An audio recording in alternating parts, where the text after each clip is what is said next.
लोडशेडिंगची समस्या राज्यात अनेक ठिकाणी आहे आणि याच समस्येला कंटाळून जालन्याच्या सुनील शिंदेंनी नवीन शोध लावलेला आहे। सायकलवर चालणारी पिठाची गिरणी बनवणाऱ्या या सुनील यांच्या मेहनतीची ही चांगली बातमी बघूया।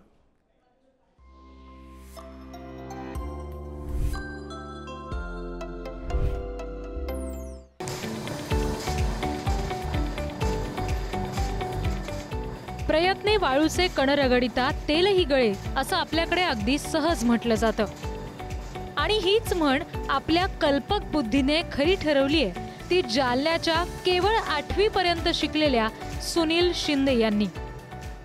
घरी जे जातं आहे जुनं की ते आई हमेशा दळायचे आणि आम्ही उपासाचं आजही समजा त्याच जात्यावर दळवतो, तर त्याच्यावर दळून भाकरी केल्या तर त्या भाकरी इतक्या चवदार लागल्या तर मी जवळपास 4 भाकरी खाल्ल्या। तर इतकी चव कशी आली मी आईला विचारलं तर आईनं सांगितलं की हे घरच्या जात्यावरलं पीठ आहे, घरच्या जात्यावरल्या पिठात त्याचं घर्षण होत नाही आणि त्याच्यातले जे काही जीवनसत्व आहेत ते कायम असतात, त्यामुळं याच्यात चव चांगली येते।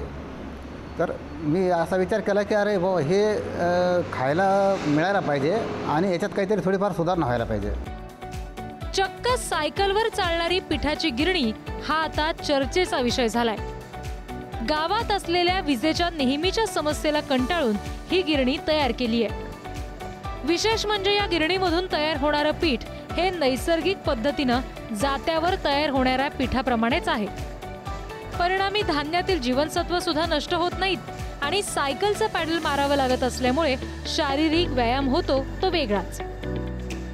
तर ह्या जात्यामुळं गती कमी असल्यामुळे त्याचे घर्षण कमी होतं आणि पिठाची जी काही उष्णता अतिवेगाने जी उष्णतेने त्याच्यातले जीवनसत्व नष्ट होतात तर ते याच्यामधून होत नाहीत। जसे धान्यातले जेवढे जीवनसत्व आहेत जशाला तसे त्या पिठामध्ये उतरतात। शरीराला व्यायामाची गरज आहे आणि व्यायामासाठी बाहेर रोडला जाणे, काही ॲक्सिडेंटच्या भीती, सकाळी अंधार, तर आपण घरात व्यायाम करू शकतो आणि चांगल्या क्वालिटीचं पीठ मिळू शकतो आणि दररोजचं ताजं खाऊ शकतो। सायकलवर चालणारी ही गिरणी तयार करण्यासाठी त्यांना असंख्य अडचणी आल्या, पण प्रत्येक अडचणीवर मात करून सुनील शिंदे यांनी गिरणी अधिकाधिक सोयीची कशी होईल यासाठी प्रयत्न केले। जालन्यातील प्रसिद्ध उद्योजक सुनील रायथट्टा यांनी त्यावेळी त्यांना मार्गदर्शन केलं। जेव्हा गिरणी पूर्ण तयार झाली असं त्यांना वाटलं तेव्हाच शिंदे यांनी गिरणीचं विक्री काम सुरू केलं।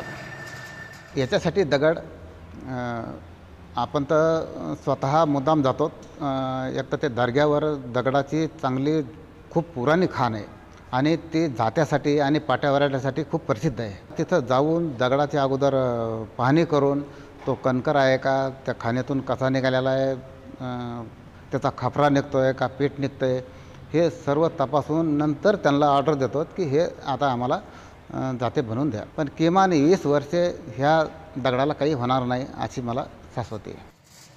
सध्या जालना शहराबरोबरच पुणे, मुंबई, नाशिक तसंच इतर राज्यातून सुद्धा गिरणीला मोठ्या प्रमाणावर मागणी आहे। त्यांच्या या गिरणीचं महत्त्व कळाल्यामुळे आता थेट अमेरिकेच्या वॉशिंग्टनमधून सुद्धा त्यांना गिरणी तयार करून पाठवण्याची मागणी केली गेली आहे। आतापर्यंत 3 महिन्यात सुनील यांनी 55 गिरण्या बनवून विकल्यात। आता मागणी वाढली आहे त्यामुळे सुनील यांनी जालना औद्योगिक वसाहतीत एक शेड भाड्यानं घेतली आहे आणि गिरणी निर्मितीचं स्वतंत्र युनिटच सुरू केलंय। ह्या मशीनची किंमत 22,000 रुपये जागेवरती आपल्या जालनामध्ये।